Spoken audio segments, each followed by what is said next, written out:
Phantom Bullet is the third arc of the Sword Art Online series.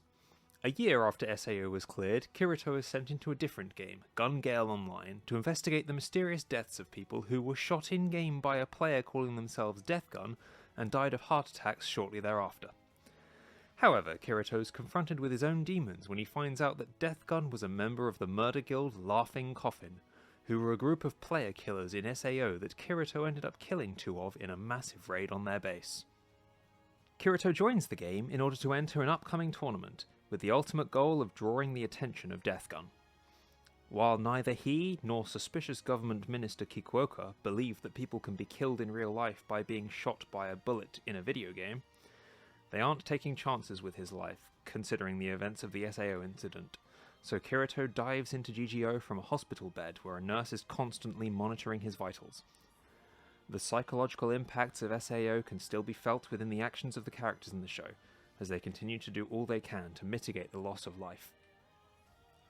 Of course, it wouldn't be a new arc of SAO without introducing a new cute anime girl, and Kirito's femboy avatar doesn't count,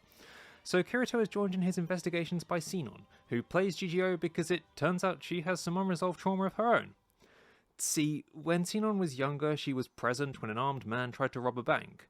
but when the man threatened to shoot her mum, she grabbed the gun he was holding and shot him several times, killing him. Now, this was obviously justifiable self-defense, especially for a young child, but Sinon is understandably traumatized by this, and the thought of guns causes her to panic. Rather than see an actual therapist, she uses GGO as exposure therapy, which, to be fair, is an actual strategy that therapists use so that people can confront their trauma, so not completely outside the realm of realistically reasonable, in the belief that making herself stronger will enable her to get over her fear.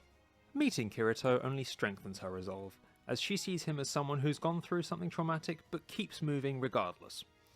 What she doesn't know is that Kirito has suppressed the memories of him having killed the members of Laughing Coffin, and suddenly being confronted with someone who knows about his past reawakens his recollections of the raid. He considers himself a monster for the fact that he'd managed to forget about the people he'd killed,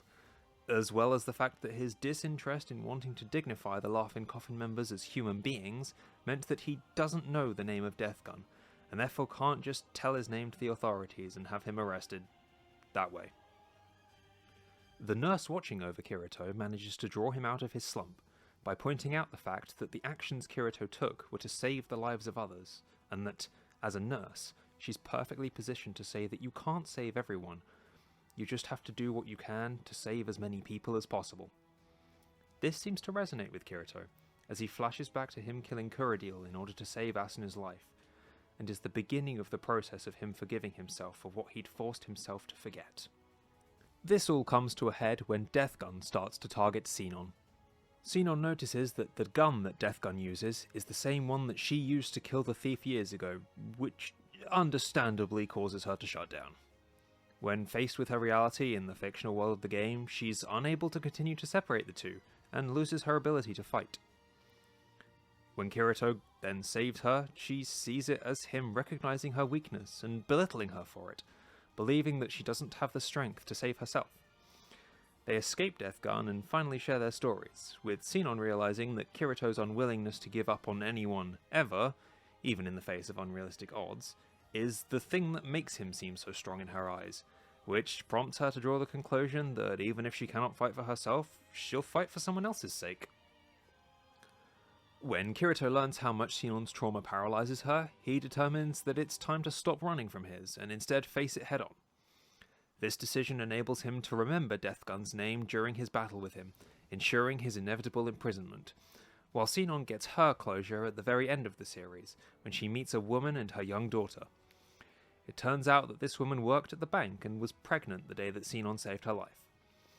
Just as Kirito learned from Sinon to confront his past, Sinon learned from Kirito that there is strength to be gained in continuing forward, and to focus on the people that she's saved, rather than those she's killed.